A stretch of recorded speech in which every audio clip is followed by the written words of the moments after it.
Syria में Islamic state यानी कि आईएस के खिलाफ अमेरिका ने सैन्य अभियान शुरू कर दिया है। अमेरिकी सैनिकों और एक अमेरिकी नागरिकों की मौत के बाद ट्रंप प्रशासन ने बदले की कार्रवाई करते हुए शुक्रवार को सीरिया में आईएसआईएस के ठिकानों पर एयर स्ट्राइक कर दिया है। और इस पर अमेरिका ने साफ साफ कहा है कि कोई युद्ध की शुरुआत नहीं है, बल्कि अपने नागरिकों की हत्या का बदला है। एक अमेरिकी अधिकारी ने इसे बड़े पैमाने पर हमला बताया है, जिसे मध्य सीरिया के उन इलाकों में 70 ठिकानों को निशाना बनाया गया है जहां पर आईएस का ढांचा और हथियार मौजूद थे। एक अन्य अमेरिकी अधिकारियों ने यह कहा है कि अभी और भी हमले होने की उम्मीद जताई जा रही है। अधिकारियों ने बताया कि हमले में F-15 eagle jet, A-10 Thunderbolt ground attack विमान और AH-64 अपाचे हेलीकॉप्टर का इस्तेमाल किया गया है। एक अधिकारी ने बताया है कि जॉर्डन से F-16 लड़ाकू जेट और हिमर्स रॉकेट तोपखाने का भी इस्तेमाल इसमें किया गया है। दरअसल रक्षा सचिव पीट हेंगसेथ ने सोशल मीडिया पर कहा है कि ये किसी युद्ध की शुरुआत नहीं है, बल्कि प्रतिशोध की घोषणा है, यानी कि बदले की ये लड़ाई है। आपको जानकारी दे दें कि राष्ट्रपति ट्रंप के नेतृत्व में अमेरिका अपने लोगों की रक्षा करने में कभी संकोच नहीं करता है और कभी पीछे नहीं हटेगा। सीरियाई रेगिस्तान में हुई गोलीबारी के बाद राष्ट्रपति डोनाल्ड ट्रंप ने कड़ी जवाबी कार्रवाई करने का वादा किया था, जिसके बाद उन्होंने आईएस को दोषी ठहराया था और ये सैनिक उन सैकड़ों अमेरिकी सैनिकों में शामिल थे जिन्हें आतंकवादी समूह से लड़ रहे गठबंधन के हिस्से के रूप में पूर्वी सीरिया में तैनात किया गया था। ट्रंप ने सोशल मीडिया पर एक पोस्ट में कहा है कि ये हमले आईएस के गढ़ों को निशाना बना रहे थे। उन्होंने सीरियाई राष्ट्रपति अहमद अल शारा के प्रति अपना समर्थन दोहराया, जिसके बारे में उन्होंने कहा है कि वो आतंकवादी समूह को निशाना बनाने के अमेरिकी प्रयासों का पूरी तरीके से समर्थन कर रहे हैं। ट्रंप ने धमकी भी दी, जिसमें उन्होंने समूह को अमेरिकी कर्मियों पर दोबारा हमला न करने की चेतावनी दी है।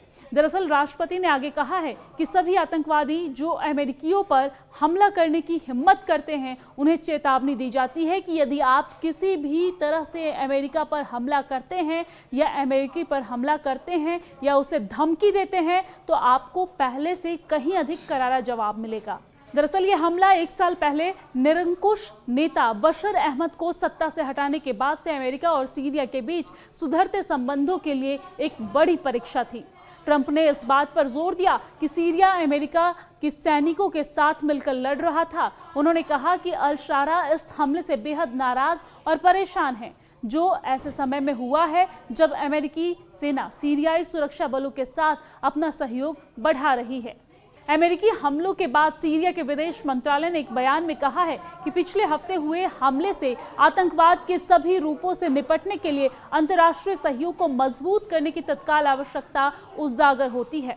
उन्होंने कहा है कि सीरियाई आईएसआईएस से लड़ने और ये सुनिश्चित करने के लिए प्रतिबद्ध है कि सीरियाई धरती पर उसे कोई सुरक्षित ठिकाना न मिले और जहां भी वो खतरा पैदा करता है उसके खिलाफ सैन्य अभियान तेज करता रहेगा।